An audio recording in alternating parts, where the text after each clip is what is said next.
WhatsApp પર બનાવટી digital RTO ઈ ચલણની APK file મોકલી મોબાઈલ હેક કરી રૂપિયા ઓનલાઈન ટ્રાન્સફર કરનાર ગેંગના સાગીરતને જૂનાગઢથી સાયબર ક્રાઇમે ઝડપી પાડ્યો છે.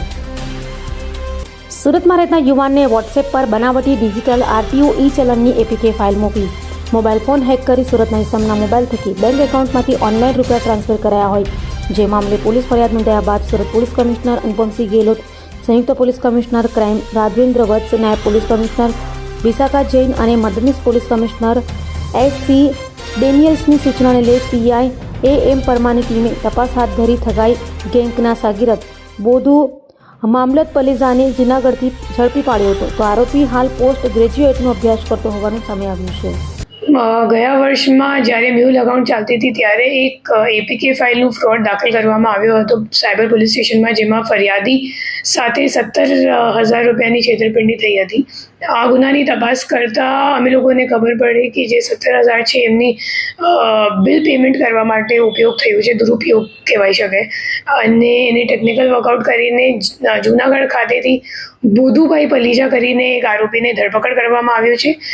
બોધુભાઈ એમ આરોગ્ય વિભાગમાં કોન્ટ્રાક્ટ ઉપર કામ કરે છે અને એના સિવાય પાર્ટ ટાઈમ જોબ ઈસ્ટ મુદ્રા કંપનીમાં કરે છે અને ત્યાં ક્રેડિટ કાર્ડવાળું જ કામ કરે છે, ક્રેડિટ કાર્ડ ભરવાનું કામ.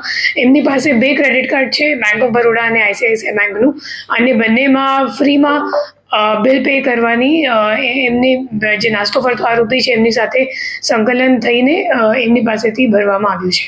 જે લોકોને કેવી રીતે વિશ્વાસમાં લેતો હતો કે એમાં વિશ્વાસમાં લેવાનું કંઈ કામ નથી. એપીકે ફાઇલનું ફ્રોડ છે. એમાં જે ફરિયાદી છે એમના ફોન ઉપર આરટીઓ ચલાન નામનું કોઈ એપીકે ફાઇલ અને ડાઉનલોડ કરીને એમનું ફોન હેક થઈ ગયું અને ફોન હેક કરીને પછી ઓટીપી આવે છે તો એ ઓટીપી વાપરીને ફંડ ટ્રાન્સફર એટલે ક્રેડિટ કાર્ડનો પેમેન્ટ કરવામાં આવ્યું છે.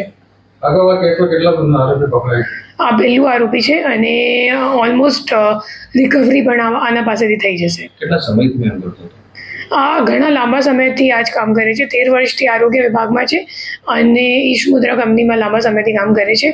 અને એના સિવાય જ્યારે નાનો હતો, લાઈક 16 વર્ષનો હતો, ત્યારે નેશનલ લેવલ વેઇટ લિફ્ટિંગમાં પણ એક ખેલાડી તરીકે ઇન્ડિયાને રિપ્રેઝેન્ટ કરતો હતો.